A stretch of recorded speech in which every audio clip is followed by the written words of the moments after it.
it's revealed in the scriptures that there are different processes of spiritual elevation in different yugas. In Satya Yuga, the process was meditation. In Treta Yuga, the process was homas. In Dwapara Yuga, the process was deity worship. And in Kali Yuga, it is said Nama Sankirtana is a process. It's just like different, they're all medicines for our disease called Bhavaroga, where we are all suffering in this world. But at different times, the medicines are different. So in Kali Yuga, the medicine for our material disease is the Nama Sankirtana, or the chanting of the holy names of the Lord. The chanting of the Hare Krishna Maha Mantra has entered into the lives of thousands and thousands and millions of people all over the world, and it has shown and people are experiencing unbelievable experience of freedom from material anxieties. And not only that, they are feeling the ignorance about themselves melting away by the mercy of, by the association of this most powerful sound vibration. Chaitanya Mahaprabhu said, Nam Nam Akari Bahuda Nija Sarva Shaktis. The holy names of Hari, they are packed with all the potencies of the Lord.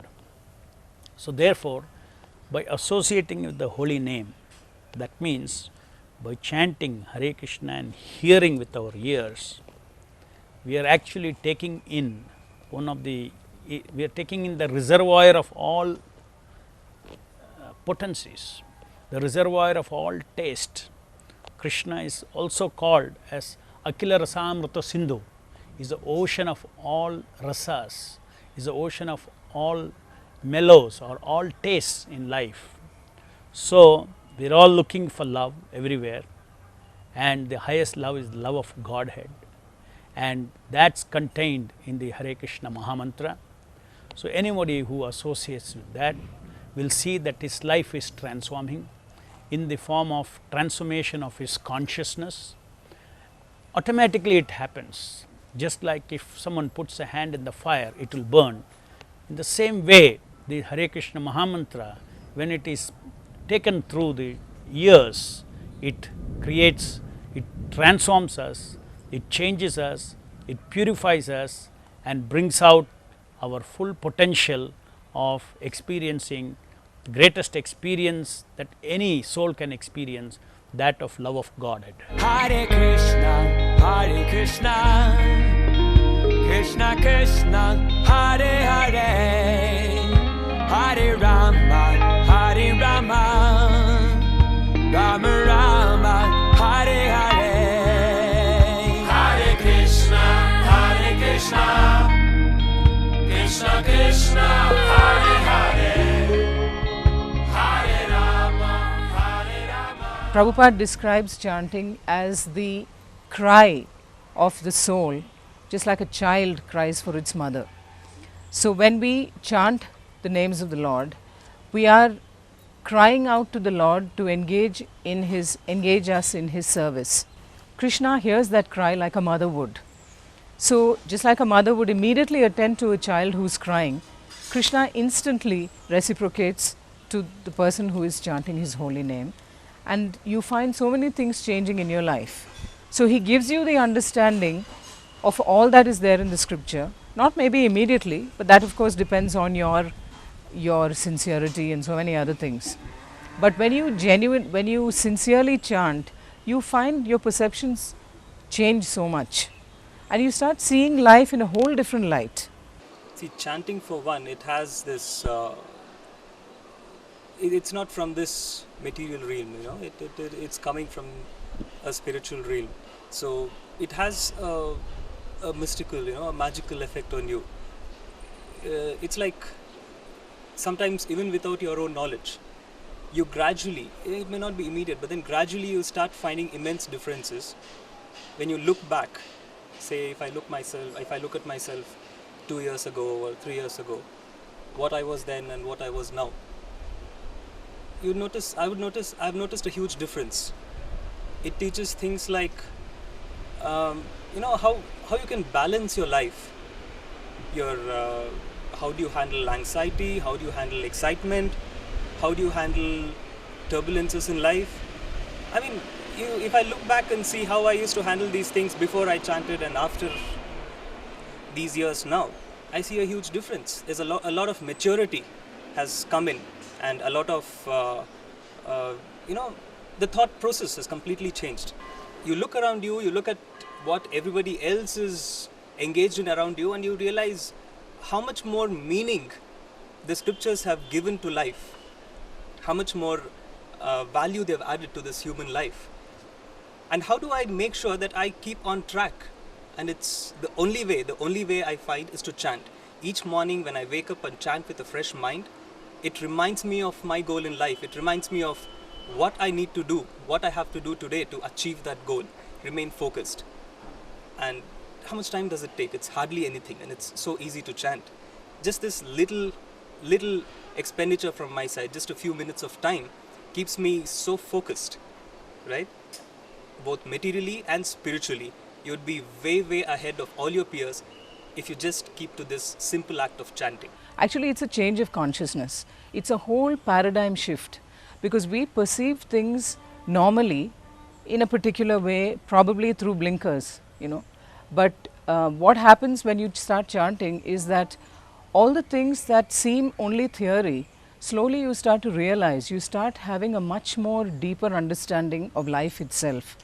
Your perceptions are very clear. They don't become rigid, but you actually start seeing them as reality. The thing about Hare Krishna Maha Mantra is that you really cannot expect a change overnight. It's not that you're going to chant 16 rounds today and tomorrow morning you're going to be blissfully happy. At least in my case, it doesn't happen that way. One thing that I can say is that Srila Prabhupada, in his books, everything that he says makes sense. Logically, intellectually, in any way you look at it, it all makes sense. And if a person like him is saying, he's ordering that you have to chant Hare Krishna 16 rounds, I'm sure there must be some reason to it. And I chant only because he says so. What happens is that when you start chanting, you start developing taste for chanting. So just like the body needs food every day to nourish it, to be able to conduct its activities, the soul also needs food, and that food is chanting. I floored a question which I myself was convinced would not be answerable by the scriptures. The question, interestingly, was we had studied embryology. So it was on my mind that because of the scanning systems that we have, the ultrasounds and the Dopplers, we have the facility to know how actually the embryo is developing and what is the status of the baby. So I asked this question, if Bhagavatam is the book of life and it has everything about life and nature around you, so it should also have this particular aspect of the development of the child, development of the embryo. So I asked this question to the devotee, and all I thought was I won the battle. But all it took was a simple smile by the devotee who just walked up to his library, picked up one particular volume of the Bhagavatam and showed it to me. The entire description up there, which was far more in detail than what I had studied in embryology myself. It had exact days when the child gets the soul, it has exact timings of the nasal pits developing, it has exact timings about the ears developing, the eyes developing, how does the whole embryo develop into a full child is completely described. And I was shocked to see something like this in the Bhagavatam, which is probably written 5,000 years ago, and that's it.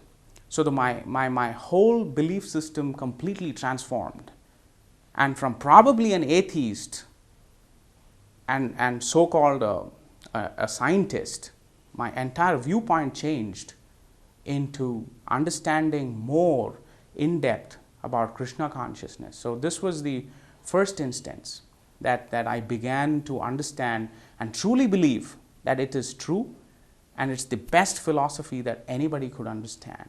So that's where I also began chanting, because I got introduced to chanting the Maha Mantra, the Hare Krishna Maha Mantra at that point in time, because my faith was so much so perfect. I was convinced that this is the right way to go, because no other school of thought had ever given me this kind of an answer, and nobody had ever shown me the right direction. So this kind of changed, and I had a lot of doubts in my mind whether I could continue with my own profession, because I was just a student at that point in time. So I went on to do my master's, then I did a fellowship. I continued chanting. It's not that I didn't face obstacles in my life, nor did I go through anything wrong. I went through terrible mess, even at schooling and in my dental school. I had a lot of stress, but all that kept me going was chanting. That's the power of the Maha Mantra. Sometimes it gets very, very difficult to explain rationally as to how this particular thing works.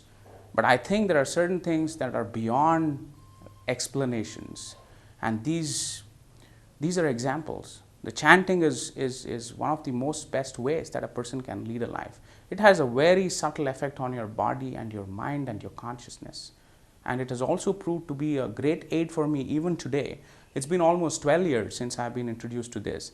I continue doing it. It's helped me do a lot of good work to all my patients. Just not that it relieves me of certain stress, but it also puts me at the helm of perfection when I'm treating certain patients with high-end critical care that is required on patients, and it also helps everybody. Hare Krishna, Krishna Krishna, Hare Hare, Hare Rama, Rama Rama, Hare Hare. Now those three words, Hare, Krishna and Rama, mean respectively eternal energy, all attractiveness and all pleasure. And so those very concepts are themselves spiritually enlivening, because they really define what it is that energizes us. And so I think partly the evocation of those concepts, and partly the practice of, in a disciplined and repeated way, uttering them, I think that gives you great focus and a quiet sense of security and purpose. And so uttering the mantra has been fantastic for me, and I know that I'll continue to do it when I go back to London and I continue with my studies, because even if it does take an hour or two a day, it makes the day so much more productive and so much more enjoyable as well, because you really feel that this is how to live, this is how to engage with Krishna and to connect to him. Previously, I was very confused with whatever I used to do, and none of the activities in my day-to-day life was giving me satisfaction in my life. So it was through chanting that helped me do each and every activity in my life more efficiently and effectively, and I believe that it gave me a lot of peace in my mind, and because of that peace I am very content in whatever I do, and I am getting whatever I want actually, and it both spiritually and materially I am benefited, to say. And so to say, and whatever activity I used to do previously, it was like, it was not wholeheartedly, I used to do for the sake of doing, but now I feel that okay, I should give my best, and this force was given to me only by chanting. Quite a few of my patients have started chanting because when they come to us, they are pretty desperate, and they are willing to take up whatever we suggest. I feel it gives them a sense of hope that they have somebody to fall back on. There is somebody behind them when they chant. Yes, that's what they tell me. They tell me they don't feel that they are alone in this problem. They have someone very powerful with them. The holy name of the Lord is described by the great Acharyas as something that is so tasty that one tongue is not enough. A million tongues are not enough, 2 years are not enough, a million years are not enough. That's the way they have described. That's the truth. Yet, when we chant the Hare Krishna Maha Mantra, we don't experience that. Why is it so? Because our spiritual senses have to chant the Hare Krishna Maha Mantra. Our spiritual tongue has to chant. our spiritual ears have to hear. Obviously, now these two senses are covered by the material senses, and therefore the Lord is so kind that doesn't matter, even though we don't use our spiritual tongue and spiritual ears to hear, the Lord is so merciful that on our material tongue and into our material ears, He incarnates as our ordinarily audible vibration and ordinarily chantable vibration. If you're wondering whether to chant or not to chant, whether this is for you or not, I'd say the proof of the pudding is in the eating. So unless you try it out, how would you ever know? How would you ever experience what it's all about? And anyway, nobody comes with full faith. We have some inkling, something that urges us to go in a direction, and it could also be because of our sincere quest that we've been brought to this point when we're being introduced to the highest understanding of Bhakti Yoga, of chanting. So try it out and you will find that the moment you dedicate your, a certain amount of your time, a certain amount of, you take the austerity to chant, I would say. It looks like an austerity in the beginning, but then you will start developing taste, and you will find that the moment you take one step to chanting, Krishna comes 10 steps forward to encourage you, and you will find that it's something that made all the difference in your life.